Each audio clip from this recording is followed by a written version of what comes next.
Hi guys, Cliff here. I'm going to demonstrate a few great movements for your shoulders and your arms, and of course those legs for those hot Valentine's Day date nights. Here we go. Okay, the first movement we're going to do is a side lunge.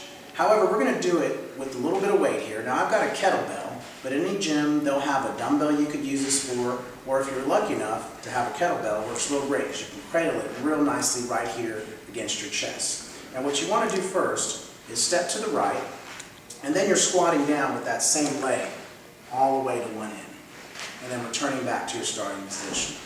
Step again, set, and then you're bending all the way down and coming right back to the starting position. Now notice I'm not doing this in a rush. I'm stepping and then letting my right leg take care of the weight. Now what we're going to do is we're going to do it to the left side, just doing the same thing. We're going to step off to the left, bending down and coming back. Stepping off to the left, bending down, then coming back. Now you can do this exercise anywhere between as little as 8 repetitions to as high as 20, depending on what you're out to do for your own personal gain. Okay, next we're going to do a plie swing, which is similar to a kettlebell swing, except there's a minor modification. With a kettlebell squat, you're going to get your feet about shoulders width here, but with a plie, we're going to go further out. What this allows us to do is isolate more of the quads and the glutes. So once again, I'm using a kettlebell, but you could use a dumbbell at any gym. And you're just going to let it relax here, and you're going to swing up and then go with the motion of the weight. And as you're doing this, you want it to come from the legs and the hips. And with this movement, you'll really feel it in your quads here and also on your glutes. So once again, that's called a plie kettlebell swing, or if you like, you can use a dumbbell. Okay, next we want to do is we want to go ahead and move now to the shoulders, because as well known, when we're wearing those dresses, our arms and shoulders are going to be showing. So we want to go ahead and develop those by doing a good standard shoulder press. Now the key thing about a shoulder press is that you want to brace here from your core area. Many folks let the bench support them, but the most important thing and the best way to do it is to tighten your core area here for your support, and don't really use the bench. Use your core. Bring the dumbbells up, make 2 right angles, and press it up into the air in an arcing motion, and then coming down real nice and slow and controlled with the weight. It's not a matter of how much weight you do. It's more important that you go nice, slow, and controlled with the weight, and really feeling those shoulders doing all the work for you. Just moving nice and slow. Now once again, with all these movements that I'm showing you, you can do heavier weight at 8 repetitions, or you could even go all the way up to 20 repetitions, just depending about what you feel most comfortable with, and of course, more importantly, what your goals are. The next movement we're going to do, now that we've got our shoulders and worked our bigger, stronger movement, we want to go ahead and continue to sculpt our shoulders here by doing what we call lateral raises. Now these you can do either seated down, or if you prefer, you could even stand up. The way I'm going to demonstrate them today is going to be seated. And once again, the key thing is bracing here with your core, bringing the dumbbells up to the side where they're parallel to the ground. And one key thing here is if you see my wrist, they're not dropped down. They're curled up. This ensures that you're activating the side deltoids, or more importantly, the side of your shoulders that everyone's going to see when you're wearing that sleeveless dress. This is a really great movement, ladies, to sculpt the side of those shoulders.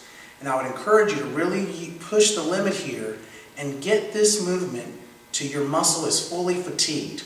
Then at that point, do at least 2 or 3 more reps beyond the burn to really get deep into the side of these deltoids. Once again, it's not about the amount of reps you do or necessarily the weight you use. It's all about, with this movement, getting to the deep burn where you feel like you can't get into another one and pushing through there another 2, 3, and if you're really going for it, 5 reps into that deep zone where you feel like you're beyond failure. Okay, one thing I did want to let you know is sculpted, defined shoulders make you look as much as 5 to 10 pounds thinner. So ladies, it's real important to put a lot of focus on those shoulders. And the next one we're going to do, which is a great movement for the shoulders, is what's called an upright row. And you take one of these easy curving bars here that you see at every gym, and you grab them right here where you see the curvature is where you want to place your hands. Get yourself nice and straight, You want everything rolled back, and you're going to pull this all the way up to the chin and let it down real slowly until you get right to around your belly button. At that point, you want to bring it all the way up. And just continue to keep it in that motion. Now, what a lot of folks will do is let it come all the way down and relax. You do not want to do that, because one thing is you'll start putting pressure on the lower back, and also you're likely to disengage your core.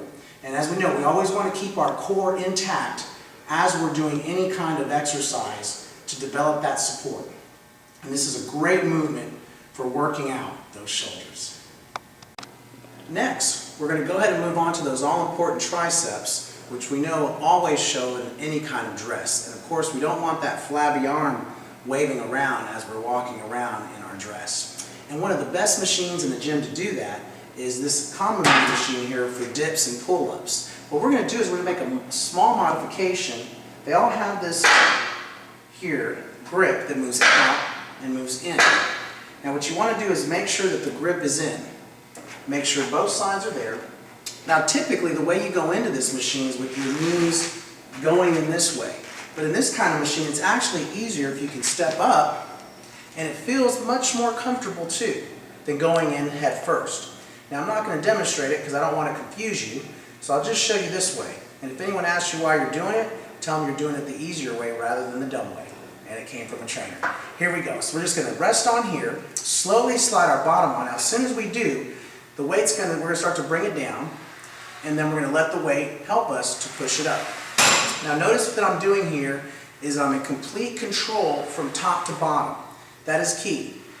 You're not wanting to make this difficult. You want to be able to control it as I am and move nice and slow and controlled. If you get onto this machine here and you move down quickly like this, it means you need more weighted assistance, which is located on the side of the machine. And I'll show you that after the movement. But meanwhile, you're sitting here and you're squeezing in with your elbows, and you're really feeling this movement go up and down the tricep as you're moving up and down. Now, and show you where the weight is located on this machine. Now the loads on these machines are all down here on the side, and you just pull it out and put it in. And you can adjust that weight accordingly. But what you really want to make sure and do is that you're able to move and control that movement nice and slow, and you feel it into your tricep. Okay, the final move we're going to do is going to be a tricep row press down. Now one key thing when you're doing press downs with your triceps is you want to retract back, is what we call it. That's a fancy word for you want to keep your shoulder blades squeezed back and together. This puts you in the proper anatomical position to really execute and work the tricep only.